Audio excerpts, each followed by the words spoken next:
We've done this before, right? Okay. So what we're going to say about Eric Wright, can Zoe remind me? He argued that the capitalist societies are formed of two major classes, the bourgeoisie and the proletariat. Two major classes. And the middle class? Yeah, well, they're those in the middle class, in a contradictory class position. Yeah, lovely, okay. So, the middle class, contradictory class position. So, does this mean they're advantaged or disadvantaged? Disadvantaged. You think it means they're disadvantaged? What do you think? Does it mean that they've got an opportunity to be either? Yeah, they've got an opportunity and situation where they could experience both advantage and disadvantage. Because they're, at one time they're the controllers or exploiters of others, but they could also be the controlled. So in terms of advantage and disadvantage, it's a more complex picture.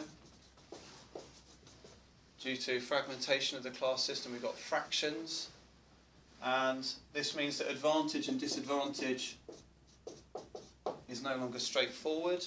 So this kind of approach would see traditional Marxism as perhaps too economically reductionist or deterministic.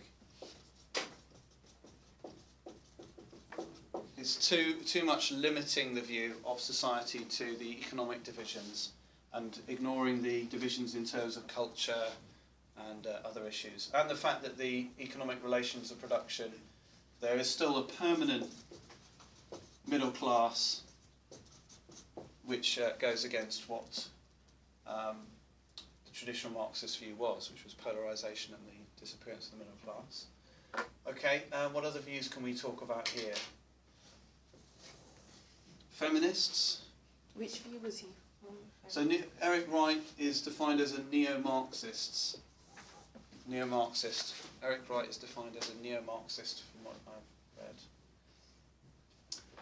read. And then we could go into feminism.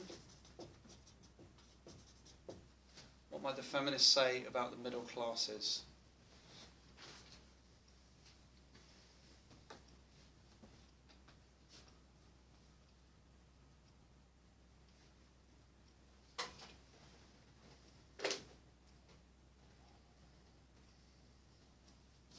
Obviously they focus on patriarchy, and so they talk about middle class advantage in terms of especially the Marxist and the radical feminists in terms of economic divisions, but also the cultural and social divisions, patriarchy in the not only in the public sphere of work, but also the private sphere, because they say the personal is political.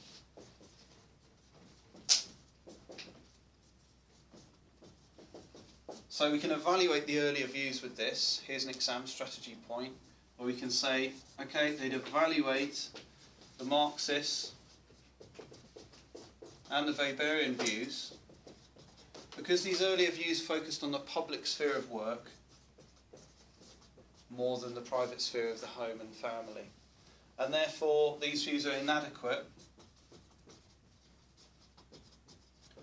They ignore or underplay the position of women in the private sphere of the home.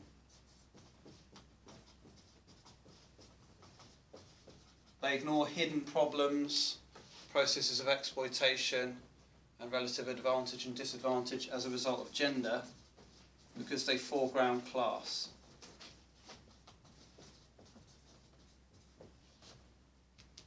And so the feminist approaches would want to include the idea of intersectional feminism, and they talk about gender, class, age and ethnicity and race having a combined and simultaneous impact upon women. So the middle classes are advantaged, but it's not only because of class, it's also because of gender patriarchy, racism, because society is white, patriarchal and imperialist. And so we can support that with a study like Bell Hooks, who is more of a black feminist or an intersectional feminist than a radical or Marxist feminist. So Bell Hooks would be critical of earlier views, and she refers to society as white, patriarchal, imperialist.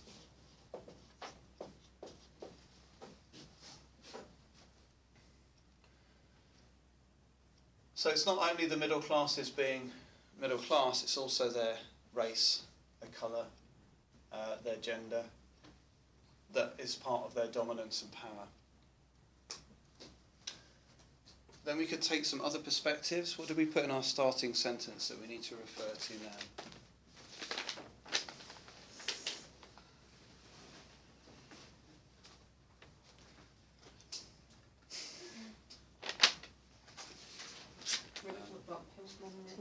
Postmodernists. Is that? Functionalists as well. Have you done functionalist? We haven't done functionalists. Okay, let's do functionalists and then postmodernists and new right. Okay, so functionalists. Okay, so what do we think the functionalists would say about the middle classes being advantaged, disadvantaged? Nadia?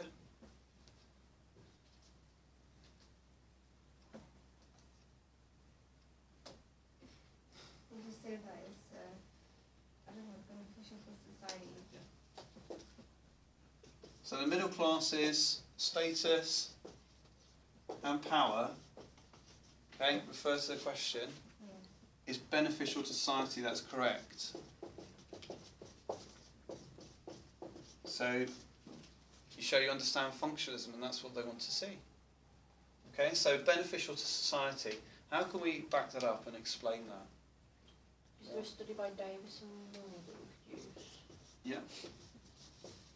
So what would Davis and Moore say about the middle class's position? That they have more skills and experience, so they're more suited for jobs that are considered to have a higher status.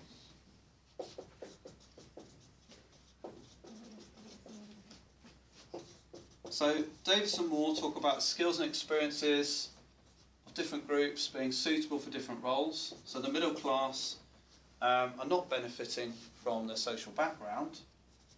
So it's not social background, it is ability and effort in a meritocracy.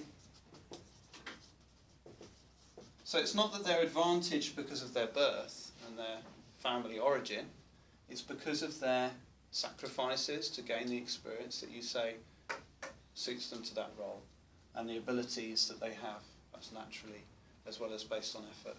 So they've developed these skills, and these skills are needed because different roles have different levels of functional importance. But could you evaluate that with Marxism and say that they've got all these like skills and experiences because of the way that the material has been distributed to them? Right, so the resources and power are a result of exploitation in the distribution of resources. You could argue that originally many of these divisions and distribution of resources were based on historical conquests by kings, barons, and so you can argue that it's not really an open society, it's based on traditional divisions originally. So resources, power and exploitation rather than meritocracy. So meritocracy can be seen as a myth and an illusion. So the functions can be seen as overplaying meritocracy and underplaying exploitation. And the idea of the functional importance can be directly criticised by Tumin. Tumin talks specifically about functional importance, and he questions the functional importance of different roles. For example, how can we justify the claim that doctors should earn more than nurses? Don't they equally play an important role in the functioning of society? So you could put that statement and question in about doctors and nurses as an example of Tumin's direct criticism, which would possibly be supported by Marxists who would talk about this is just an ideological illusion to draw a veil over what is the reality of exploitation.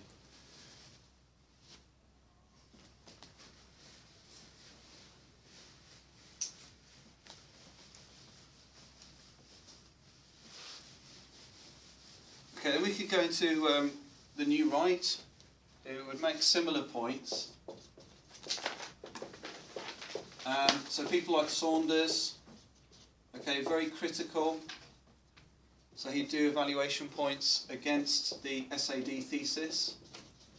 So he'd say the idea of advantage is a myth. He says we've got class on the brain. In reality, we've got an open and fluid society.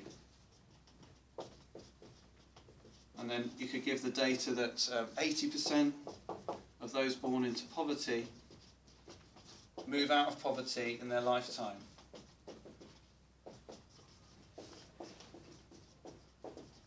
This suggests that the middle classes are not advantaged, but simply work hard for the position that they occupy in society.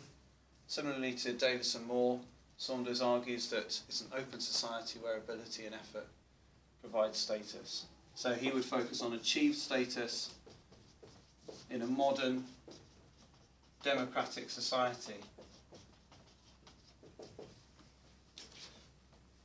He argues one of the problems is that we tend to criticise those who achieve social mobility.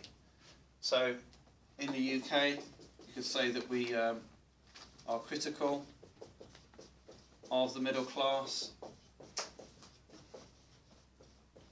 and instead of seeing their positions based on their work, it could be seen as, we often say that it's as a result of privilege and clandestine behaviour behind closed doors, which ignores the reality of hard work and sacrifice of the middle class.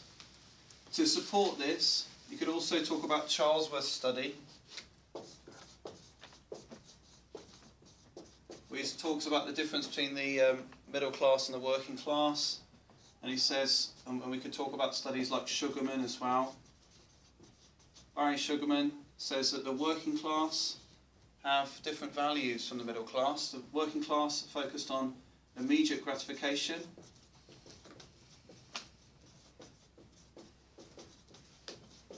The middle class are focused on deferral of gratification.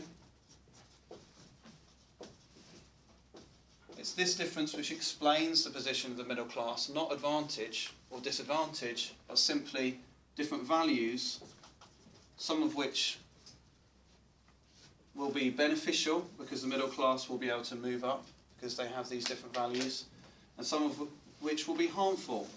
So immediate gratification means you won't save enough money to achieve upward social mobility into the middle class. Therefore, the values of families and communities can be seen to be to blame. But Charles Murray, as part of the New Right, would put this down to an underclass which is partly encouraged to be immoral. So there's a moral decline in society. So instead of hard work and effort, we reward fecklessness and laziness. So we have feckless fathers,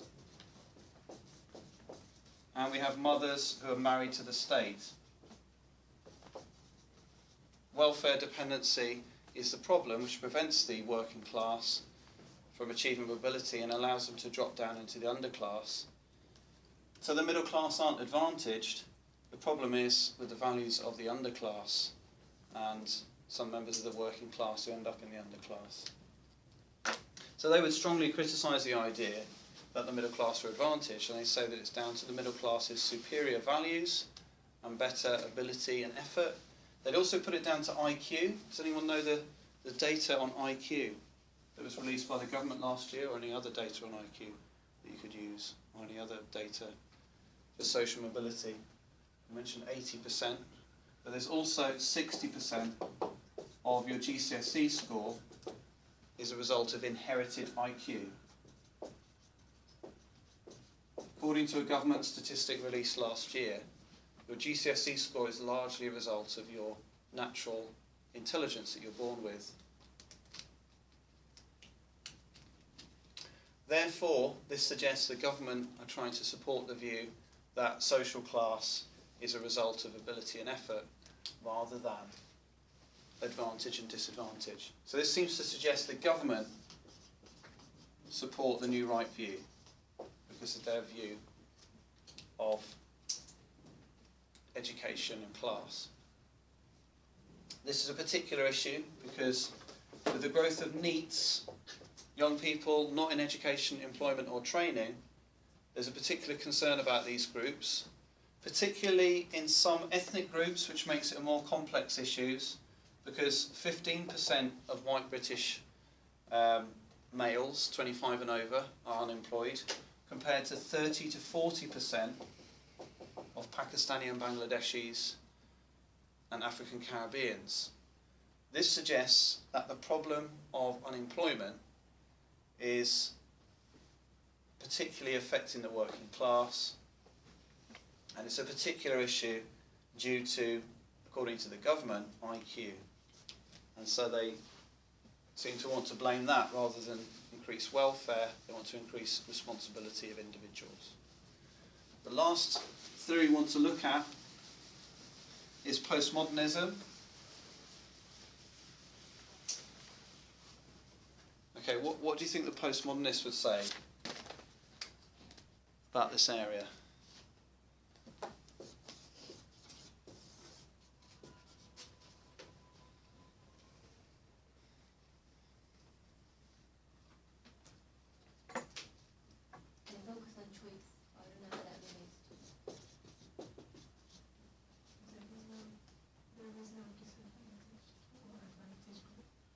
There is no advantaged or disadvantaged groups.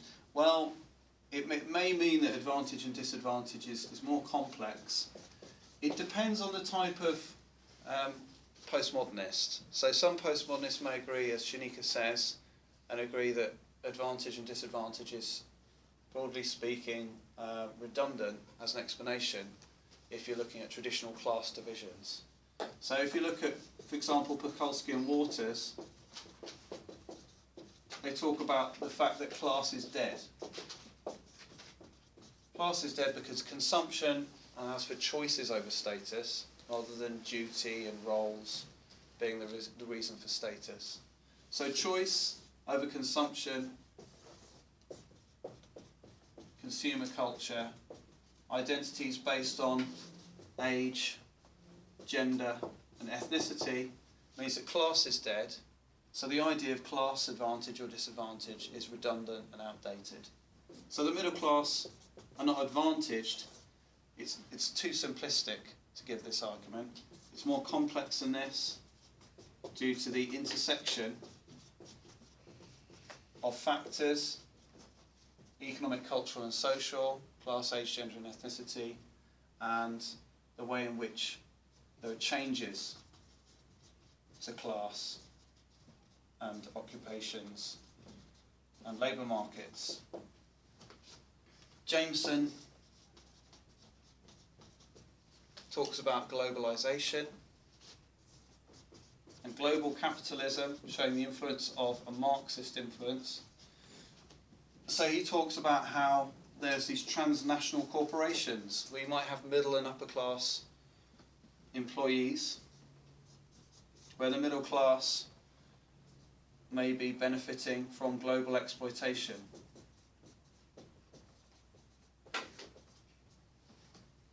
But this suggests that it's a more complex situation because some middle class workers in Britain have lost their jobs because there are middle class workers in Asia who've taken their jobs. What does that stand for, Tien? So transnational corporations. So we need to do some evaluative content. It's not enough just to have lots of knowledge. So we can then try to relate back to the earlier views. So Rebecca, what do you think the postmodernists would say about some of the earlier views about the middle class?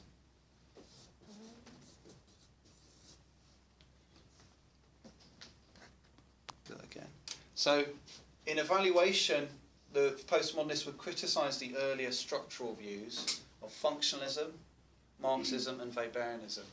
They'd argue that these are grand narratives, the big stories about the class system, which present the idea that there are general trends and patterns in terms of middle class advantage and working class disadvantage, or in the case of functionalism, ability and effort of different groups.